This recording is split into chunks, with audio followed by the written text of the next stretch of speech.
Seeing people in being indoctrinated to believe that creationists can't be scientists. Because you're not. We're talking about the past when we weren't there. We didn't see those tree rings actually forming. We didn't see those layers being laid down. It's like the dating methods. You're assuming things in regard to the past that aren't necessarily true. Nobody uses carbon dating anymore, you fucking idiot. I said we have the laws of logic, the uniformity of nature, and that only makes sense within a biblical worldview anyway, of a creator God who set up those laws, and that's why we can do good experimental science, because we assume those laws are true, and they'll be true tomorrow. We know they'll be true tomorrow because we test them, you cunt. We build models based upon the Bible, and those models are always subject to change.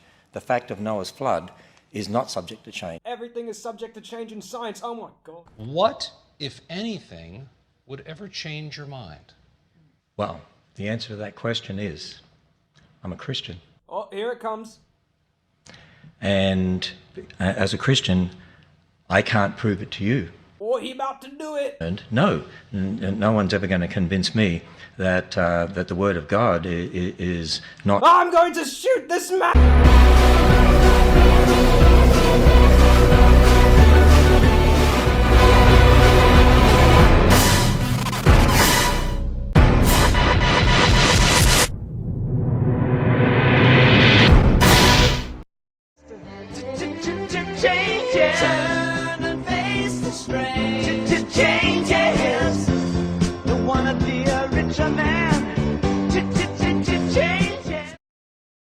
Disclaimer, there's a huge difference between creationism and Christianity. Creationism is the belief that the world was literally created in about a week rather than several billion years, whereas Christianity is so fluid that in fact most Christians in the first world accept evolution for the explanation of biodiversity across the globe. Frankly, if I was still a Christian, I'd be embarrassed by the creationists making me look like a medieval idiot. Even the last dozen popes, including Ratzinger, accepted evolution. And Ratzinger's an asshole! The Vatican even has an astronomer. Not all Christians are medieval, so I'm just trying to make it clear that this is not a rant about religion. I honestly couldn't care less about who you pray to or what you do on Sundays. No, this is a rant about the blatant, outright denial of facts, in preference to nonsensical, mindless, childish, ignorant bullshit masquerading as science. This is a rant about creationism.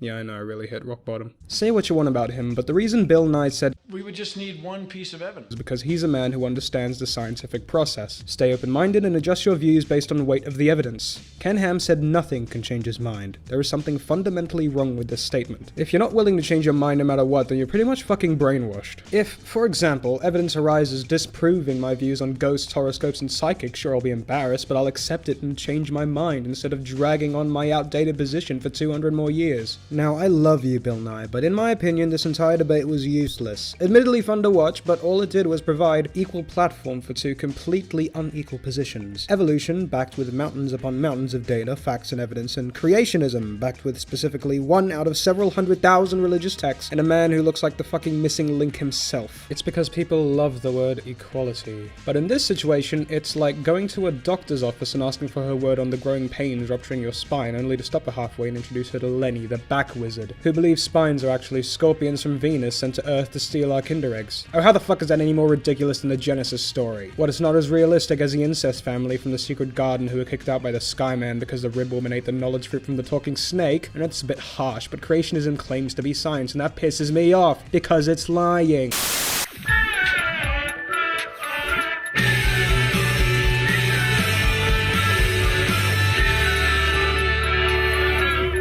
Charles Darwin and other naturalists in the 1800s, such as Alfred Wallace, collected a sufficient amount of evidence to conclude that all life on planet Earth share common ancestry with one another, from plants to animals to whatever Michael Cera is. This chaotic but balanced process is called evolution through natural selection. Evolution being the random and subtle genetic mutations spawned when two organisms fuck each other dry, and natural selection the subsequent extinction of species whose mutations were not suited for their surrounding environment. So let's say a frog gives birth to a cluster of babies, each one subtly different from one another because of the mixing of DNA. Some of them have slightly short and stubby legs, while the others have legs for days, and every variant in between. Then an arsehole snake comes along and tries to eat them. The short-legged frogs get eaten for obvious reason, and the long-legged frogs don't have enough energy to support the extra length. Wish I knew what that was like. But the frogs with the perfect energy-to-mass ratio manage to escape and spread their genes. Multiply this over billions of years with 99.9% of extinct species on this planet. Now, creationist science. God made the earth in 6 days and everything on it. Okay, that's not an explanation. If creationism never claims to be science, then I wouldn't be having this issue, but it does. And what makes it worse is they've tried over and over to teach it in schools in America as legitimate science. If you're teaching kids that science, the most critical and rational form of thinking, is nothing but believing in magic because you like it, what do you think that's going to do to the next generation? Sure, the practical stuff in science is important, but the concept of science is the key to progress. It's humility. It's accepting when you're wrong. And creationists are so insecure about their beliefs that they'd rather lie to their children and let them grow up to be critical, creative thinkers. One of the candidates for this year's US presidential election was a creationist. I mean, the alternatives weren't any better, but still, Jesus Christ. Alright matey, what's your language? I've had enough of you taking the podium. Where's my time to talk? Where's equal balance? Didn't I just explain to you that these positions aren't equal? Explanations are useless. I prefer emotional appeal and unrelated metaphors. Alright, my viewers are a lot smarter than that. Right, guys?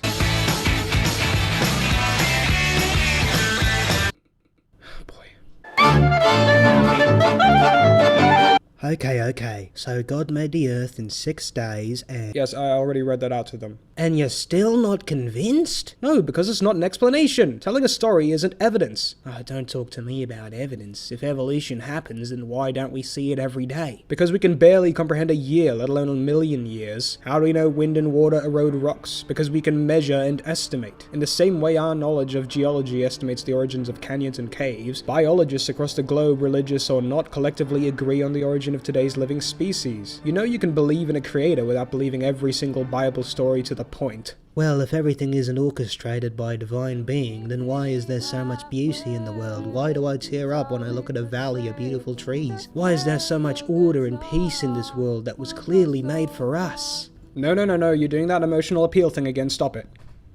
And to answer your question, the concept of beauty originated from survival benefits. For example, we find trees and high vantage points appealing because of early survival tactics. The animals who didn't feel compelled to hide from predators and grow attachment to these things died very easily. Our emotions are descended from the survival instincts based on the ever-changing ecosystem at the time, as to do with order and peace. Are you sure about that? If there's so much order, then why does the vast majority of the overpopulating human race suffer en masse on a daily basis? I'm not talking about man-made sin. Why did the bubonic plague happen? Why are there floods and droughts? Why are there psychopaths who, for no other reason than their unfortunate biological disabilities and unpredictable temperaments, cause misery to those across the globe? I think claiming that there's so much order in the world is a very ignorant statement to make when you live happily in your big house in Kentucky. You're looking at the world like a puddle looks at the hole it's in and says, I fit here perfectly. I must have been created. You're confusing observation with desire. I admire your passion, but you have to be more self-aware that— You're no scientist. I never said I was, and neither are you. Your museum isn't even a real museum, it has no artifacts. You literally just have models and signs for your headcanon of the universe. But if me, a 21-year-old who uses a fucking blue dinosaur as a persona on the internet, can understand the basics of middle school biology, so can a 64-year-old caveman-looking cunt like you. You pseudo-religious conspiracy theorists claim we don't come from apes, but ironically all you do is throw nothing but shit at me. Also, what's this? What? This. I saw this in your museum. That's a triceratops with a saddle. I know, but why? Because humans lived alongside dinosaurs on this 6,000-year-old Earth. The meteorite your evolutionists talk about never happened. Evolutionists talk about never happened. Never happened. Never happened. Never happened. Never happened. Never happened.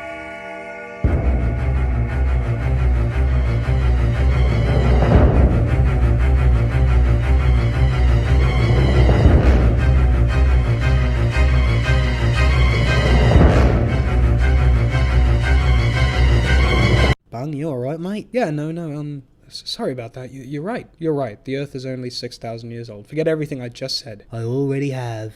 Nice. Hey, do you want to come over to my place for dinner? That sounds lovely.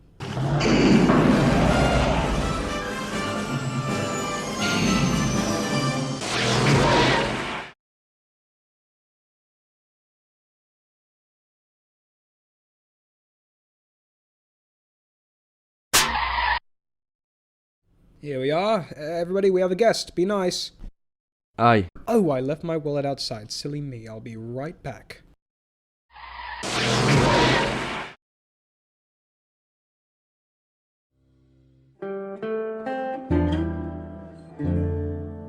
Do you like some potato salad?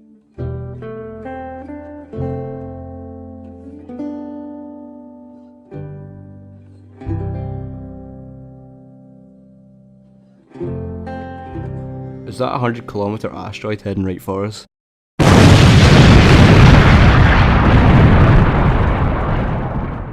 This just in, excavators in northern Mexico have just uncovered something that will shock the science community. The fossilized remains of a primitive Neanderthal in a gray suit, leading scientists to speculate that our early cousins dressed like boring car salesmen. Close enough.